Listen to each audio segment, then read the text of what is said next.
Hi guys, welcome back to Pawpaw Storytime. We're gonna try to we're closing out a pretty successful siblings weekend, and happy Mother's Day. We got some guest readers and a few stories to try to get through. Hopefully we can keep signal up. If this goes dead or if it's scrambled, we're not gonna be able to do it.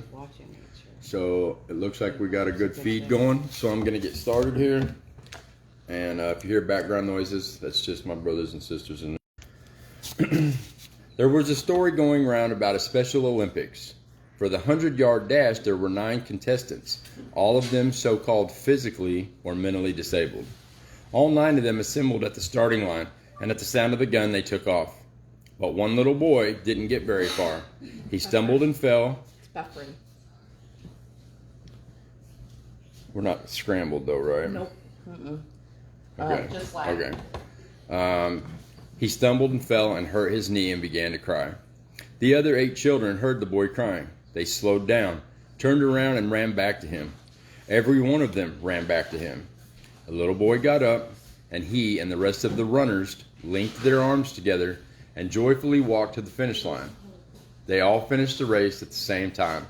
And when they did, everyone in the stadium stood up and clapped and whistled and cheered for a long, long time. And you know why? Because deep down we know that what matters in this life is more than winning for ourselves. What really matters is helping others win too, even if it means slowing down and changing our course every now and then. And we'll put that one back in the queue. Probably be a few weeks before we get back to it. And now we're gonna I'm gonna turn it over to I'm gonna turn it over to Aunt Holly. Uncle Holly. Alright guys, I'm going to read a book called I Love You More, from a son's perspective, or a child's perspective.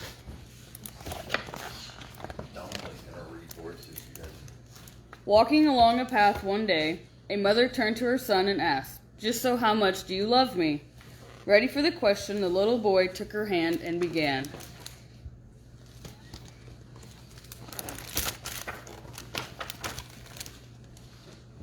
I love you quieter than the quietest caterpillar ever creeped. I love you further than the furthest frog ever leaped.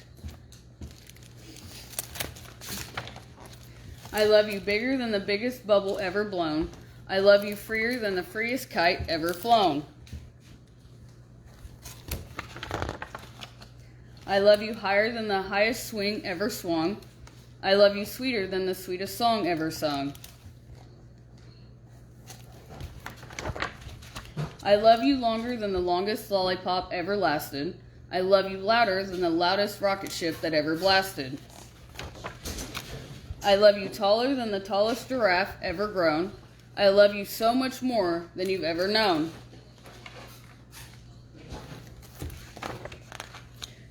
Then he wrapped his arms around her with all the love that he had, and she felt it all surround her when she gently whispered, "Know what, son? I love you more. I love you more than the whole wide world." Now I'm going to turn it over to Aunt Stephanie.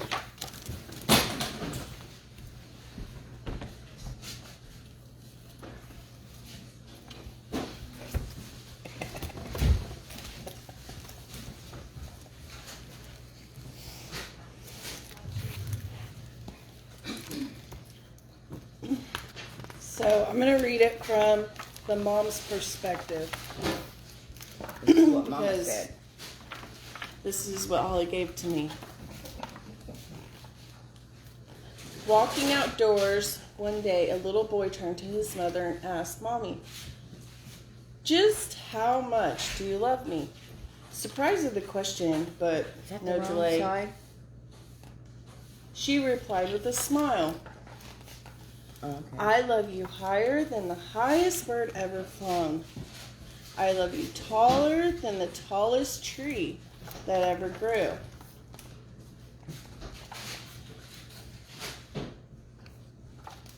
I love you longer than the longest path ever wound.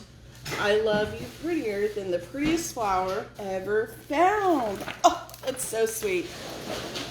I love you deeper than the deepest fish ever swam. I love you stronger than the strongest big river dam. I love you mightier than the mightiest wind ever blown. I love you fuller than the fullest moon you ever knew.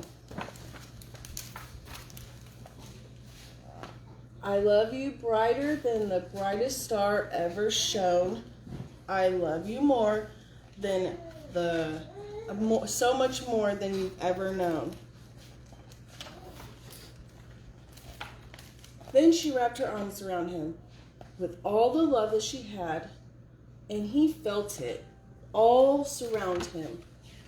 Then when he gently whispered, "You know what, Mommy? I love you more. I love you more than the whole wide world." Such a sweet book.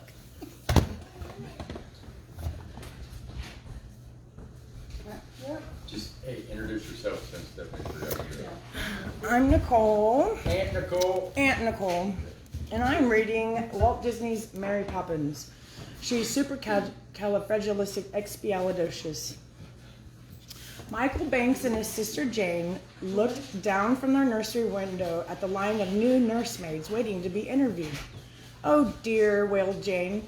"They have such long, grim faces." "They're all horrid," said her brother. "I wish we could have a nanny who would play games and take walks with us," said Jane. "And someone who wouldn't make us take that nasty medicine," said Michael. "And someone who would tuck us into bed and kiss us goodnight," added Jane. Michael sighed. "Those nannies are not at all like the one we want," he said. At Michael's words, a whipping wind came up. It whirled around the nannies, pulling them this way and that. Umbrellas ripped, bonnets flipped, and in a twinkling, all of the nannies were blown over the treetops and far away. Michael and Jane could hardly believe their eyes. But then Jane nudged Michael. "Look," she cried. "Now the wind is blowing someone this way." It was a very proper young woman who floated toward them across the park. She was holding tightly to her umbrella with one hand, and in the other hand she carried a carpet bag. The children watched her land on the front porch and ring the bell. "Let's see who she is," said Jane, and they raced to the landing and peeked over the banister. In the hall below, their mother was greeting the new arrival. "This is Mary Poppins, your new nanny," she called to the children. "Please show her to the nursery." Then Mary Poppins did a very strange thing. With her carpet bag in one hand and her umbrella in the other, she slid gracefully up the banister. "What a wonderful nanny," cried Jane. "She'll be fun," laughed Michael, and he led the way to the nursery. Mary Poppins stood for a moment and stared at the toys and clothes that were scattered all over the nursery floor. "We'll tidy up a bit," she said, trying on her apron. As she began to sing, "And every job that must be done, we find lots and lots of fun." Toys began to put themselves away. It was all so surprising that Michael and Jane could find nothing to say. Pajamas folded themselves neatly and slid into drawers. A big rubber ball bounced its way into the toy box. Jane's doll came to life and danced into the dollhouse. Soon the nursery was neat and tidy. "That was fun," cried Michael. "Let's do it again." "No," said Mary Poppins firmly. "Now it's time for our walk." A few minutes later, they were walking down Cherry Tree Lane. They said good afternoon to everyone. A policeman grinned and touched his helmet. Miss Persimmon gave them a vinegary smile. Even Andrew the dog sat up and barked as they walked past. "Andrew wants us to save the roast beef bones for him," said Mary Poppins. "Goodness, do you understand dog language?" asked Jane. "Of course I do," said Mary Poppins. "Doesn't everybody?" In the little green park, they watched Bert, the street musician, play on his one-man band. He tooted the trumpet, squeezed the concertina, honked the bullhorn, drummed the drums, clashed the cymbals, and danced around, tinkling bells on his toes. That evening, when Michael and Jane were ready for bed, they saw Mary Poppins reach into her bag and take out a big bottle labeled 1 spoonful to be taken at bedtime. "Is that your medicine?" Michael asked rather nervously. "No," said Mary Poppins, "it's yours." She poured a pink liquid into a spoon and held it out to Michael. He closed his eyes and gulped. Then he smiled, "Strawberry pop," he cried. Next, Mary Poppins poured yellow liquid from the very same bottle. Jane sampled it gingerly. "Lemon and lime," she cried happily, licking the spoon. "Now into bed with you," ordered Mary Poppins. After Mary Poppins had tucked them in and kissed them goodnight, Michael said, "You know, Mary Poppins, if you wish hard enough, your wish will come true." "What do you mean?" asked Mary Poppins. "Well," said Jane, "we wished and wished for the best of all possible nannies, and we got you, Mary Poppins." Jane smiled happily, and Michael did too. Mary Poppins just looked very proper, but she was smiling inside. The end.